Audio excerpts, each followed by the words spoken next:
Sorry Ram, నీ విలువేంటో తెలియకుండా నీ స్థాయిని చూసి 100 మాటలన్నీ అన్నాను. నన్ను క్షమించు.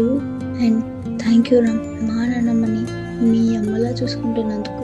ముక్కు మొహం తెలియనా వెన్నే ఇంత ప్రేమగా చూసుకుంటున్నావంటే నీ జీవితంలోకి వస్తాయి. నన్నెంత ప్రేమగా చూసుకుంటావో అర్థమవుతుంది. వస్తున్నారా? నా మీదున్న నీ ప్రేమని ఇన్ని రోజులు ఒక్కడివే మోసావు కదా, అది పంచుకోవడానికి, నీతో కలిసి నడవడానికి.